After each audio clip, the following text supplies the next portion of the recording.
ಎಲ್ರಿಗೂ ನಮಸ್ಕಾರ. ನೀವು ನೋಡ್ತಾ ಇದ್ದೀರಾ ಟಿವಿ ವಿಕ್ರಮ. ನಾನು ಮುಮ್ತಾಜ್ ಅಬ್ದುಲ್ ನೆಲೆಡ್ಕ. ವೀಕ್ಷಕರೇ, ಮೋದಿಜಿ ಅವತ್ತು ಜಾಲ್ಮುರಿ ತಿಂದ್ರಲ್ವಾ ಪಶ್ಚಿಮ ಬಂಗಾಳ ಚುನಾವಣೆ ಸಂದರ್ಭದಲ್ಲಿ? ನಾನು ಅದರಲ್ಲಿ ಮಾತ್ರ ಖಾರ ಇರುತ್ತೆ ಅಂತ ಅಂದುಕೊಂಡಿದ್ದೆ. ಆದರೆ ನಿನ್ನೆಯಿಂದ ಸೋಷಿಯಲ್ ಮೀಡಿಯಾದಲ್ಲಿ ಮೆಲೋಡಿ ರೀಲ್ ಬಂದ ಮೇಲೆ ಗೊತ್ತಾಗಿದ್ದು ನೋಡಿ, ಈ ಮೆಲೋಡಿ ಟಾಫಿಯಲ್ಲೂ ಕೂಡ ಖಾರ ಇರುತ್ತೆ ಅಂತ. ಕೆಲವರಿಗೆ ಸ್ವೀಟ್ ಮೆಲೋಡಿ ಕೂಡ ಖಾರ ಆಗಿಬಿಟ್ಟಿದೆ. ಅದೆಷ್ಟು ಹಣ ಖರ್ಚು ಮಾಡಿದ್ರೂ ಕೂಡ ಆ ಪಾರ್ಲೆ ಕಂಪನಿಗೆ ಬಹುಶಃ ಇಷ್ಟು ದೊಡ್ಡ ಮಟ್ಟದ ಫ್ರೀ ಇಂಟರ್ನ್ಯಾಷನಲ್ ಪಬ್ಲಿಸಿಟಿ ಸಿಗ್ತಾ ಇರಲಿಲ್ಲ. ಬಟ್ ಮೋದಿಜಿಯವರ ಆ ಮೆಲೋಡಿ ವಿಡಿಯೋ ಜಸ್ಟ್ 11 ಗಂಟೆಗಳಲ್ಲಿ ಇನ್ಸ್ಟಾಗ್ರಾಮಲ್ಲಿ 160 ಮಿಲಿಯನ್ಗಿಂತ ಹೆಚ್ಚು ವ್ಯೂಸ್ ಅನ್ನು ಪಡ್ಕೊಳ್ತು. ಜಸ್ಟ್ ಒಂದು 20 ಸೆಕೆಂಡ್ ವಿಡಿಯೋ ಪವರ್ ರೀ. ನೀವೇನೇ ಹೇಳಿ, ಮೋದಿಜಿ ನಿಜಕ್ಕೂ ವಿಶ್ವದ ನಂಬರ್ 1 ಸೋಷಿಯಲ್ ಮೀಡಿಯಾ ಇನ್ಫ್ಲುಯೆನ್ಸ್ ಅನ್ನೋದ್ರಲ್ಲಿ ಯಾವ ಅನುಮಾನ ಕೂಡ ಇಲ್ಲ. ಲಕ್ಷದ್ವೀಪದಲ್ಲಿ ಅವರು ಇಟ್ಟಂತಹ ಕೆಲವು ಹೆಜ್ಜೆ, ಅವರ ಜಸ್ಟ್ 2 ಫೋಟೋ, 1 ವಿಡಿಯೋ ಪಕ್ಕದ ದೇಶದ ಆರ್ಥಿಕತೆಯನ್ನು ಶೇಕ್ ಮಾಡಿಬಿಡ್ತು. ಜಸ್ಟ್ ಹೋಗಿ ಒಂದು ಸ್ವಲ್ಪ ಜಾಲ್ಮುರಿ ತಿಂದ್ರಪ್ಪ. 15 ವರ್ಷಗಳಿಂದ ದುರಾಡಳಿತ ನಡೆಸ್ತಾ ಇದ್ದಂಥ ದೀದಿಯನ್ನು ಜನ ಕಿತ್ತಾಕ್ಬಿಟ್ರು.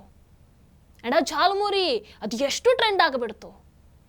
ಈಗ ಮತ್ತೆ just 1 packet melody toffee. Modiji ಅದು ಏನು ಮಾಡಿದ್ರು ಟ್ರೆಂಡೇ. ವೀಕ್ಷಕರು, ಭಾರತದ ಪ್ರಧಾನಮಂತ್ರಿ ನರೇಂದ್ರ ಮೋದಿಜಿ ಇಟಲಿ ಪ್ರವಾಸದಲ್ಲಿದ್ದರು. ಅಲ್ಲಿನ ಪ್ರಧಾನಿ ಜಾರ್ಜಿಯಾ ಮೆಲೋನಿ ಅವರ ಜೊತೆಗೆ ದ್ವಿಪಕ್ಷೀಯ ಮಾತುಕತೆಯನ್ನು ನಡೆಸ್ತಾರೆ.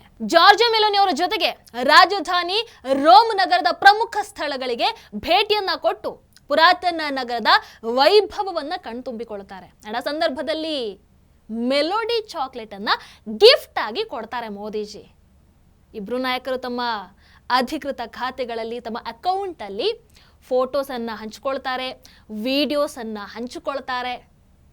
ಅಲ್ಲಿಂದ ಶುರು ಆಯಿತು ನೋಡಿ ಟ್ರೆಂಡು. ಅಲ್ಲಿಂದ ಶುರುವಾಯಿತು ನೋಡಿ ವಿರೋಧ ಪಕ್ಷಗಳ ಪೊಲಿಟಿಕಲ್ ಟ್ವಿಸ್ಟು. 2 ದೇಶಗಳ ದ್ವಿಪಕ್ಷೀಯ ಸಂಬಂಧ ಗಟ್ಟಿಯಾಗಿದೆ, ಇದರಿಂದ ನಮಗೆ ಲಾಭ ಆಗುತ್ತೆ, ಇದೆಲ್ಲ ಅವರು ಯೋಚನೆನೇ ಮಾಡಲ್ಲ. ಅವರ ವಾದನೇ ಬೇರೆ. ವೀಕ್ಷಕರು, ಇಡೀ ವಿಶ್ವ ಮೋದಿ ಮೆಲೋನಿ ಡಿಪ್ಲೊಮೆಸಿ ಬಗ್ಗೆ ಚರ್ಚೆಯನ್ನ ಮಾಡ್ತಾ ಇದ್ರೆ, ನಮ್ಮ ದೇಶದಲ್ಲಿ ನಮ್ಮ ವಿರೋಧ ಪಕ್ಷದ ನಾಯಕ ರಾಹುಲ್ ಇಟಲಿ, ಇವ್ರಿಗೆ ಯಾಕೋ ಈ ದೃಶ್ಯಗಳು ಏನು ಇಷ್ಟ ಆಗ್ತಾ ಇಲ್ಲ. ಅದಕ್ಕೆ ರಾಹುಲ್ ಇಟಲಿ ಸೋಷಿಯಲ್ ಮೀಡಿಯಾದಲ್ಲಿ ಒಂದು ಪೋಸ್ಟ್ ಅನ್ನ ಮಾಡಿ, ದೇಶದ ಮೇಲೆ ದೊಡ್ಡ ಆರ್ಥಿಕ ಹೊಡೆತ ಬೀಳ್ತಾ ಇದೆ, ಆದ್ರೆ ಮೋದಿಜಿ ಅವರು ನೋಡಿದ್ರೆ ಇಟಲಿಯಲ್ಲಿ ಮೆಲೋಡಿ ಟಾಫಿ ಜೊತೆಗೆ ರೀಲ್ಸ್ ಮಾಡ್ತಾ ಇದ್ದಾರೆ, ಇದು ಭಾರತೀಯರಿಗೆ ಅವಮಾನ ಅಂತ ಟೀಕೆ ಮಾಡ್ತಾರೆ. ಒಂದು ಟಾಫಿ ಜೊತೆಗೆ ಪ್ರಧಾನಿ ಮೋದಿಜಿ ಅವರನ್ನು ನೋಡಿ ಇಷ್ಟು ಕೋಪ ಮಾಡ್ಕೊಳ್ತಾ ಇದ್ದಾರೆ. ಆದರೆ ಈ ಹಿಂದಿನ ಪ್ರಧಾನಿ ಅಂಡ್ ಆ ಪ್ರಧಾನಿ ಒಂದಷ್ಟು ಫೋಟೋಗಳು ಎಲ್ಲರೂ ನೋಡಿರ್ಬೇಕಲ್ವಾ. ರಾಹುಲ್ ಇಟಲಿ ಅವರಂತೂ ನೋಡಿರಲೇಬೇಕು, ಬಹಳ ಹತ್ತಿರದವರಲ್ವಾ. ಅದೆಲ್ಲೇನು ಪ್ರಾಬ್ಲಮ್ ಆಗಲಿಲ್ಲ. ಅಂದರೆ ಇವರೀಗ ಭಾರತ ಹಾಗೆ ಇಟಲಿ ದೇಶದ ಮಧ್ಯೆ ಸ್ಟ್ರಾಂಗ್ ಆಗಿ ಬಿಲ್ಡ್ ಆಗ್ತಾ ಇರುವಂತಹ ಸಂಬಂಧವನ್ನ ಕೂಡ ಒಂದು ಪ್ರಾಬ್ಲಮ್ಯಾಟಿಕ್ ಆಗಿ ನೋಡ್ತಾ ಇದ್ದಾರೆ. ಪ್ರಾಬ್ಲಮ್ಯಾಟಿಕ್ ಅನ್ನೋ ರೀತಿ ಬಣ್ಣಿಸ್ತಾ ಇದ್ದಾರೆ.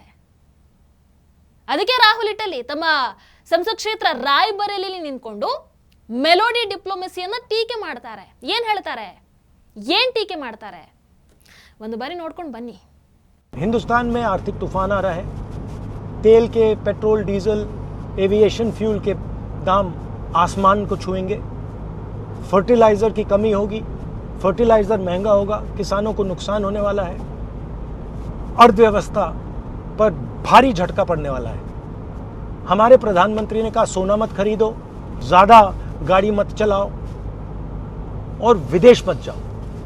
और फिर विदेश जाकर हजारों करोड़ रुपए के जहाज में विदेश जाकर उधर वो इटली के प्रधानमंत्री मेलोनी को मेलोडी टॉफी खिला रहे हैं. This is an insult to the people of India. This reel that the prime minister has made is an insult to the people of India and what they are suffering. ದೇಶದಲ್ಲಿ ಆರ್ಥಿಕ ಬಿರುಗಾಳಿ ಎದ್ದಿದೆ. ಆದರೆ Italy ಪ್ರಧಾನಿ Georgia Meloni ಅವರಿಗೆ ನಮ್ಮ ಪ್ರಧಾನಿ Modiji melody chocolate ಅನ್ನ gift ಕೊಡ್ತಾ ಇದ್ದಾರೆ.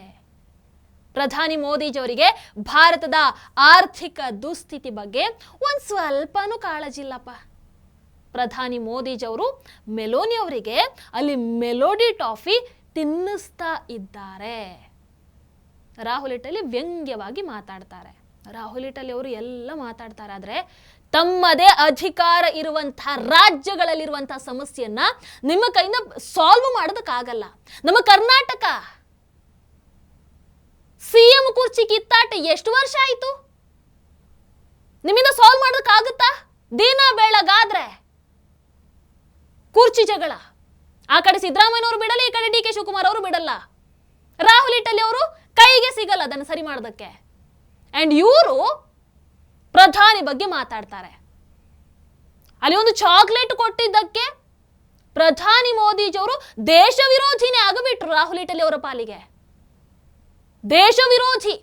ನಿಜ ಹೇಳ್ಬೇಕಂದ್ರೆ ಈಗ ರಾಹುಲ್ ಇಟಲಿ ಅವರ ರಾಜಕೀಯ ಯಾವ ಮಟ್ಟಿಗೆ ಇಳಿದು ಹೋಗಿದೆ ಅಂತಂದ್ರೆ, ಭಾರತಕ್ಕೆ ಏನಾದ್ರೂ ಒಳ್ಳೇದಾದ್ರೆ ಅವರಿಗೆ ಅದಲ್ಲಿ ಇಷ್ಟ ಆಗಲ್ಲ. ಭಾರತಕ್ಕೆ ಒಳ್ಳೇದಾಗೋದನ್ನು ಅವರಿಗೆ ನೋಡೋದಕ್ಕೂ ಆಗಲ್ಲ. ಎಲ್ಲಿಯಾದ್ರೂ ಭಾರತಕ್ಕೆ ಅವಮಾನ ಆಯಿತು, ಭಾರತಕ್ಕೆ ನಷ್ಟ ಆಯಿತು ಅಂತಂದ್ರೆ ರಾಹುಲ್ ಇಟಲಿ ತಕ್ಷಣ ಅದನ್ನು ದೊಡ್ಡ ಇಶ್ಯೂ ಮಾಡಿಬಿಡ್ತಾರೆ. ಸೋಷಿಯಲ್ ಮೀಡಿಯಾದಲ್ಲಿ ಪೋಸ್ಟ್ ಮಾಡಿ ಅದನ್ನು ಲೈಮ್ ಲೈಟ್ಗೆ ತರ್ತಾರೆ, ಚಪ್ಪಾಳೆ ತರ್ತಾರೆ, ಖುಷಿ ಪಡ್ತಾರೆ. ಆದರೆ ಭಾರತ ಯಾವುದಾದ್ರೂ ದೊಡ್ಡ ಸಾಧನೆಯನ್ನ ಮಾಡಿದ್ರೆ, ಭಾರತ ಯಾವ ದೇಶದ ಜೊತೆಗಾದ್ರೂ ಬಹಳ ಹತ್ತಿರ ಆದರೆ, ಯಾವುದೇ ದೇಶದ ಜೊತೆಗೆ ಭಾರತದ ಸಂಬಂಧ ಬಲವಾದ್ರೆ ಆಗ ರಾಹುಲ್ ಇಟಲಿಗೆ ಅದನ್ನು ಸಹಿಸ್ಕೊಳ್ಳೋದಕ್ಕಾಗಲ್ಲ. ಯಾಕೆ ಅಂತ ನಮಗೂ ಗೊತ್ತಿಲ್ಲ. ರಾಹುಲ್ ಇಟಲಿ ಅವರಿಗೆ ಈ ಸಂದರ್ಭದಲ್ಲಿ ಭಾರತವನ್ನ ಬೇರೆ ದೇಶದಲ್ಲಿ ಯಾವ ರೀತಿ ರೆಪ್ರೆಸೆಂಟ್ ಮಾಡಬೇಕು ಅಂಡ್ ಒಬ್ಬ ಪ್ರಧಾನಿಯಾಗಿ ಭಾರತವನ್ನ ಯಾವ ರೀತಿ ರೆಪ್ರೆಸೆಂಟ್ ಮಾಡಬಾರ್ದು ಅನ್ನುವಂಥದ್ದನ್ನ ಈ ಸಂದರ್ಭದಲ್ಲಿ ತೋರಿಸ್ಕೊಡ್ಬೇಕು. ಭಾರತ ಹಾಗೆ ಅದರ ಸಂಸ್ಕೃತಿಯನ್ನ ಪ್ರಚಾರ ಮಾಡುವಂಥದ್ದು, ಭಾರತದ ಭೂಭಾಗವನ್ನ ಇನ್ನೊಬ್ಬರಿಗೆ ಕೊಟ್ಟು ಶರಣಾಗೋದು, ಇದರ ಮಧ್ಯದ ವ್ಯತ್ಯಾಸವನ್ನ ಹೇಳ್ತೀನಿ ಕೇಳಿ.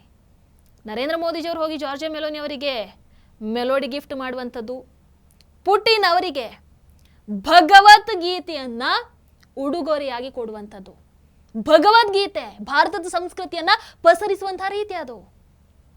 ಇದನ್ನು ನಾವು ಎಕ್ಸೆಪ್ಟ್ ಮಾಡ್ತೀವಿ, ಇದನ್ನು ನಾವು ಅಪ್ರಿಷಿಯೇಟ್ ಕೂಡ ಮಾಡ್ತೀವಿ. ಆದರೆ ನೆಹರು POKಯನ್ನ, ಅಕ್ಸಾಯ್ ಚಿನ್ನನ್ನ ಪಾಕಿಸ್ತಾನ ಹಾಗೆ ಚೈನಾಗೆ ತಟ್ಟೆಯಲ್ಲಿ ಇಟ್ಟು ಕೊಟ್ಟಿದ್ದು, ಅದನ್ನು ನಾವು ಸ್ವೀಕಾರ ಮಾಡೋದಕ್ಕಾಗಲ್ಲ. ನಮಗೆ ಅಂತಹ ಲೀಡರ್ಶಿಪ್ ಬೇಡ, ನಮಗೆ ಇಂತಹ ಲೀಡರ್ಶಿಪ್ ಓಕೆ. ವೀಕ್ಷಕರೇ, ಆಮೇಲೆ ಪ್ರಧಾನಿ ನರೇಂದ್ರ ಮೋದಿ ಹಾಗೆ ಮೆಲೋನಿ ಇಬ್ಬರ ವಿಚಾರದಲ್ಲಿ ಈಗ ಬಹಳಷ್ಟು ಟ್ರೆಂಡ್ ಇರೋದ್ರಿಂದ ಒಂದು ಪಾಸಿಟಿವ್ ವೇಯಲ್ಲಿ ನಾವು ನೋಡೋದಾದ್ರೆ ಇವರ ಮಧ್ಯದಲ್ಲೂ ಕೂಡ ಬಹಳಷ್ಟು ಸಾಮ್ಯತೆಗಳಿದ್ದಾವೆ. ಮೋದಿಜಿಯವರು ಹೇಗೆ ಯಾವುದೇ ಪೊಲಿಟಿಕಲ್ ಬ್ಯಾಕ್ಗ್ರೌಂಡ್ ಇಲ್ಲದೆ ಬಂದ್ರು, ಸೇಮ್ ಜಾರ್ಜಿಯಾ ಮೆಲೋನಿ ಅವರು ಕೂಡ ಯಾವುದೇ ರಾಜಕೀಯ ಕುಟುಂಬದಿಂದ ಬಂದಂಥವ್ರಲ್ಲ. ಇಬ್ರು ಕೂಡ ನಾನ್ ಪೊಲಿಟಿಕಲ್ ಬ್ಯಾಕ್ಗ್ರೌಂಡ್ ಇಂದ ಬಂದಂಥವ್ರು. ಮೆಲೋನಿ ಅವರು ಕೇವಲ 1 ವರ್ಷ ಇದ್ದಾಗ ಅವರ ತಂದೆ ತಾಯಿ ಬೇರೆ ಆಗ್ತಾರೆ. ಅನಂತರ ಮೆಲೋನಿ ಅವರ ತಾಯಿ ಒಬ್ಬ ಸಿಂಗಲ್ ಪೇರೆಂಟ್ ಆಗಿ ಬಹಳ ಕಷ್ಟಪಟ್ಟವರನ್ನ ಬೆಳೆಸ್ತಾರೆ.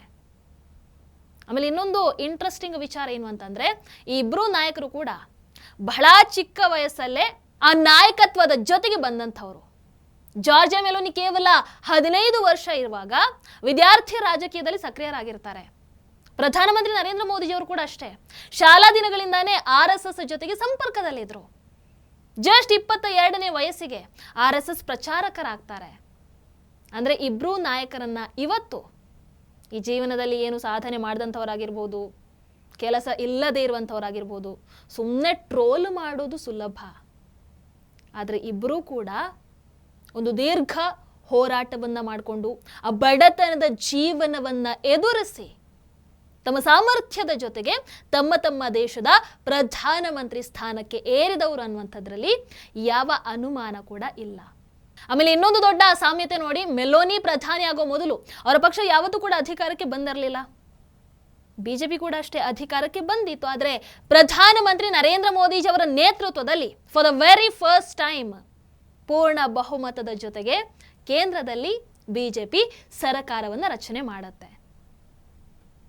ಆಕ್ಚುಲಿ ಹಾಗೆ ನೋಡಿದ್ರೆ ಇಟಲಿಯ ಜೊತೆಗೆ ಭಾರತದ ಸಂಬಂಧ ಬಲವಾಗ್ತಾ ಇರುವಂಥದ್ದನ್ನು ನೋಡಿ ರಾಹುಲ್ ಇಟಲಿ ಖುಷಿ ಪಡಬೇಕಿತ್ತು. ಎಷ್ಟೇ ಆದರೂ ಅವರದ್ದೇ ಇಟಲಿ ಅಲ್ವಾ? ಆದರೂ ಯಾಕೆ ಇಷ್ಟು ಸಿಟ್ಟು ಗೊತ್ತಿಲ್ಲ. ಬಟ್ ಏನೇ ಹೇಳಿ, ಮೆಲೋಡಿ ಟಾಫಿ ಎಷ್ಟೇ ಸಿಹಿಯಾಗಿದ್ರೂ ನಮ್ಮ ದೇಶದಲ್ಲಿ ಕೆಲವರಿಗೆ ಅದು ಯಾಕೋ ಬಹಳ ಕಹಿ ಆಗ್ತಾ ಇದೆ.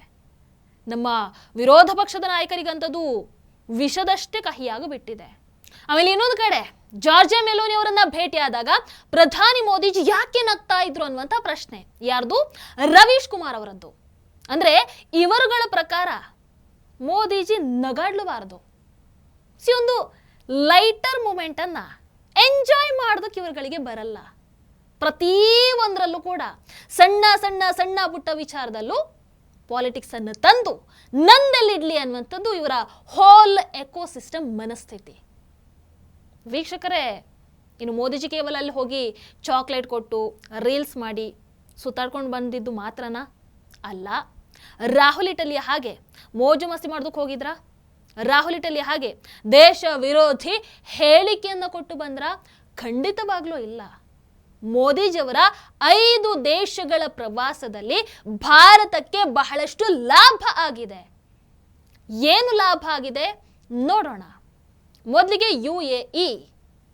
ಭಾರತ UAE ದ್ವಿಪಕ್ಷೀಯ ವ್ಯಾಪಾರವನ್ನ 200 ಬಿಲಿಯನ್ ವರೆಗೆ ಹೆಚ್ಚಿಸುವಂತಹ ಗುರಿಯನ್ನ ಇಟ್ಕೊಂಡಿದ್ದಾರೆ.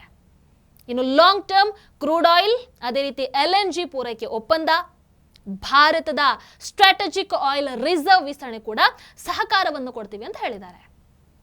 ಇನ್ನು ನೆಕ್ಸ್ಟ್ ನೆದರ್ಲ್ಯಾಂಡ್, ಸೆಮಿಕಂಡಕ್ಟರ್ಗೆ ಸಹಕಾರವನ್ನು ಕೊಡ್ತೀವಿ ಅಂತ ಹೇಳಿದ್ದಾರೆ.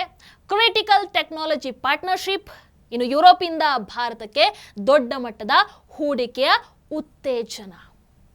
ನೆಕ್ಸ್ಟ್ ಸ್ವೀಡನ್, AI ಆಗಿರ್ಬೋದು, ಅಡ್ವಾನ್ಸ್ಡ್ ಮ್ಯಾನುಫ್ಯಾಕ್ಚರಿಂಗ್ ಆಗಿರ್ಬೋದು, ಟೆಕ್ನಾಲಜಿ ಪಾರ್ಟ್ನರ್ಶಿಪ್ ಆಗಿರ್ಬೋದು, ಉದ್ಯೋಗ ಸೃಷ್ಟಿ, ಇಂಡಸ್ಟ್ರಿಯಲ್ ಕೊಲ್ಯಾಬರೇಷನ್, ಇನೋವೇಟಿವ್ ಎಕೋಸಿಸ್ಟಮ್, ಇವುಗಳ ಮೇಲೆ ಫೋಕಸ್ ಮಾಡೋದಕ್ಕೆ ಡಿಸ್ಕಷನ್ಸ್ ಆಗಿದೆ.